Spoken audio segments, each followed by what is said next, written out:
Olá, muito bom dia, prezado ouvinte. Graça e paz. Iniciando mais uma nova semana, sob os cuidados, sob a proteção e a misericórdia do nosso Deus, podemos também desfrutar desse tempo que o Senhor nos permite de estarmos juntos neste instante para refletirmos da palavra do Senhor, que sempre é oportuna e extremamente necessária para o nosso caminhar diário, para o nosso viver em retidão na presença de Deus e também para alimentar a nossa fé em Cristo, na certeza de que é a palavra que nos sustenta e nos dá a verdadeira direção para o nosso viver. Sou o pastor Wilson, da Primeira Igreja Batista de Marechal Cândido Rondão, e é muito bom ter a sua companhia nesta hora. Que Deus possa estar te abençoando, abençoando a sua família e que possas estar desfrutando do melhor de Deus no seu coração. Temos pensado sobre os gigantes que combatem contra a nossa alma, e gigantes estes que nós podemos vencer quando exercemos a nossa fé no poder de Deus e também quando nós buscamos o convívio com os irmãos da fé. Então hoje nós vamos começar a pensar em cada gigante em separado que combate contra a nossa alma e vamos pensar na solidão. 2 Timóteo 4, 9 ao 11 é o nosso texto para reflexão. Paulo estava num momento difícil e ele diz o seguinte: procure vir logo ao meu encontro, pois Demas, amando este mundo, abandonou-me e foi para Tessalônica. Crescente foi para a Galácia e Tito para a Dalmácia, só Lucas está comigo. Vamos pensar então no gigante da solidão. O jornal Folha de São Paulo publicou uma matéria com o título Solidão é doença e vivemos epidemia. Nas últimas 2 ou 3 décadas, segundo o IBGE, o número de casas habitadas por uma única pessoa saltou de 7% para 12% no Brasil. A solidão não depende do número de pessoas que estão com a gente em determinado lugar, seja lá no trabalho, no lar ou nas redes sociais, mas do tipo de relacionamento que nós temos com essas pessoas. Cada vez mais sozinhas, as pessoas estão procurando uma maneira de combater a solidão nas redes sociais. Mas já adianto que compensar o vazio físico, ou mesmo buscar compensar a falta de entretenimento com centenas e até milhares de amigos, seja no Facebook, ou no Instagram, ou no WhatsApp, ou no Telegram, ou no YouTube, mesmo que em lives, não resolve o problema da solidão. Então, como saber se sofremos com a solidão? Dr. João Cassiopo apresenta alguns sintomas da solidão. A pessoa não se sente em sintonia com as pessoas ao seu redor, sente que lhe falta companhia, sente não ter ninguém a quem recorrer, não se sente parte de um grupo de amigos, sente que já não é mais próxima de ninguém, sente que seus interesses e ideias não são compartilhados pelas pessoas em volta, se sente excluída, sente que suas relações com os outros não são significativas, sente que ninguém a conhece bem de verdade, sente que as pessoas estão ao seu redor, mas não com ela. E segundo o Dr. João Cassiopo, a solidão provoca algumas alterações biológicas, alguns efeitos colaterais na vida de cada um de nós. E uma das alterações é o sono. Pessoas solitárias demoram mais a pegar no sono e sentem mais fadiga, comprometendo a regulação metabólica, neural e hormonal. Também afeta o comportamento. Solitários são mais predispostos a sofrer de estresse, timidez, raiva, ansiedade, hostilidade e pessimismo. Mas afeta também principalmente a saúde. Por quê? O corpo dos solitários apresenta menor resistência imunológica, tornando-se mais suscetíveis a infecções. Na verdade, prezado ouvinte, a solidão é cruel. Parece que ela sempre escolhe os nossos piores momentos para atacar. Observe o exemplo de Paulo. Ele agora já estava no final da sua vida. Ele diz em 2 Timóteo 4,6: completei a carreira. Havia trabalhado duro em seu ministério, combatia o bom combate.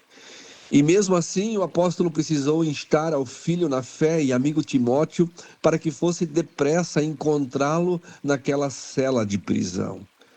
É muita crueldade, a solidão é cruel. Ela nunca espera os nossos melhores momentos, quando ela chega é para destruir.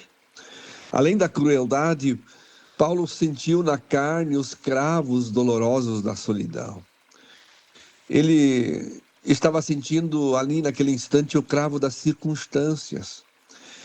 Esta última carta de Paulo não foi escrita de um escritório bem equipado, nem de um quarto agradável, com ar-condicionado, bem arejado, numa de suas paradas entre uma viagem missionária e outra. Foi escrita de uma cela, de uma masmorra romana, localizada em um calabouço subterrâneo, frio, úmido, escuro, com apenas um buraco no teto para a passagem de luz e ar.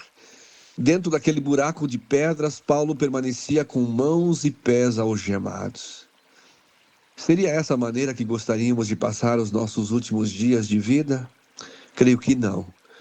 Confinado num buraco, incomodado pelo frio e pela pouca luz do inverno, com calafrios na alma, esperando apenas a morte chegar. Muitos de nós podem se identificar com aquele momento de Paulo. A mente ainda cheia de planos, o coração cheio de sonhos, as mãos calejadas, as costas cheias de cicatriz, por tanto trabalho e investimento, mas impossibilitado de seguir adiante. Um dia foi livre para fazer o que desejava, mas agora preso com os dias contados, ele estava paralisado pela circunstância. Era a solidão ferindo com o cravo da circunstância. Às vezes também nós, por causa de uma enfermidade ou de uma situação adversa, ficamos trancados em algum lugar, apenas esperando a morte chegar. Mas também Paulo enfrentou o cravo das partidas. Paulo estava acostumado a conviver com muitas pessoas, estava habituado tanto a ministrar a elas quanto a ministrar com elas. Basta a gente dar uma rápida lida nas saudações finais de suas cartas para constatarmos essa realidade. 2 Timóteo 4, 19 a 21, ele diz: saudações a Priscila, a Áquila, a casa de Onesífero. Erasto permaneceu em Corinto, mas deixei Trófimo doente em Mileto. Procure vir antes do inverno. Eúbulo, Prudente, Lino, Cláudio e todos os irmãos enviam-lhe saudações. Homem de tantos discípulos, amigos, companheiros de ministério, Paulo agora se sentia terrivelmente isolado, solitário. As únicas vozes que ele ouvia eram as dos guardas da cela e do seu fiel amigo Lucas, quando lhe diz: só Lucas está comigo. Amado ouvinte, tantas vezes nós também passamos por isso. Uns partem em abandono, outros por ingratidão, outros partem para fazer aquilo que foram chamados e alguns morrem, e aí você fica só, o ninho está vazio, perdeu aquele que o amava. É a solidão ferindo o cravo com as partidas. Mas também Paulo sofreu com o cravo das memórias. Além de ferido pela circunstância e pelas partidas, Paulo estava ferido pelas memórias amargas. Na hora da solidão, nossos pensamentos e memórias amargas são nossos piores inimigos. No caso de Paulo, ele remoía a ideia de que a chegada do inverno poderia impedir a viagem de Timóteo de Éfeso para Roma, onde o iria encontrar. Recordava o bom combate que ele havia travado durante a sua vida e ministério.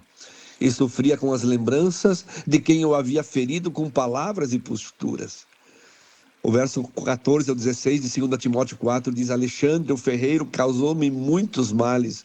O Senhor lhe dará retribuição pelo que fez. Previna-se contra ele, porque se opôs fortemente às nossas palavras.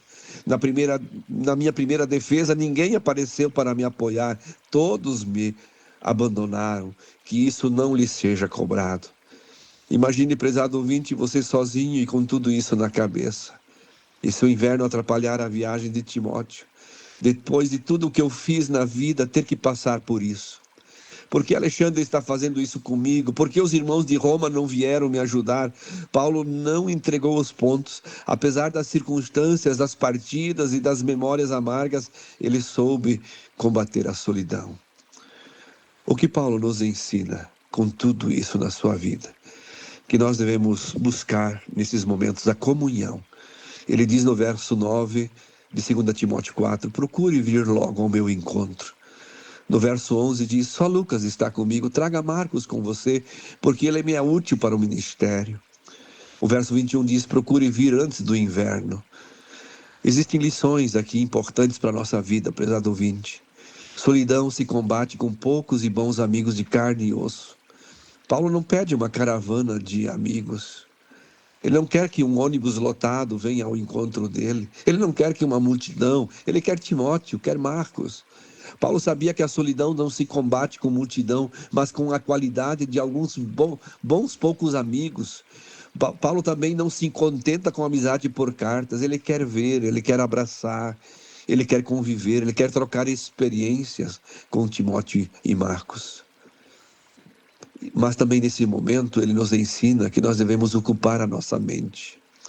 Paulo buscou a comunhão, cuidou do seu corpo, ocupou a sua mente. Ele diz, quando você vier, traga os meus livros. Sozinho, sabendo o pouco tempo de vida que lhe restava, Paulo queria ler. Paulo ensina que a solidão é uma boa oportunidade para se ocupar a mente com alguma coisa edificante. Livros, artigos, mensagens, aulas, cursos. Enfim, aquilo que a nossa mente possa ser enriquecida e acrescentada. Mas também ele diz que nós devemos, nessa hora, alimentar a alma com fé. Paulo buscou comunhão, ocupou a mente, alimentou a alma com fé. Ele diz assim, em 2 Timóteo 4,13, quando você vier, traga especialmente os pergaminhos. Paulo agora quer os seus pergaminhos. Ele quer a sua Bíblia devocional preferida. Os pergaminhos eram os escritos pessoais de Paulo com o Antigo Testamento em grego. Nessa Bíblia escrita em pergaminhos, Paulo provavelmente fazia suas anotações e seus estudos pessoais. Ele queria essa Bíblia para continuar estudando a palavra. Amado ouvinte, a solidão é um bom momento para se mergulhar na palavra de Deus. Devemos usar a solidão para alimentar o espírito na palavra e nela acharmos força para perdoar e esperança para continuar vivendo com fé em Cristo. Não se esqueça de uma coisa, prezado ouvinte.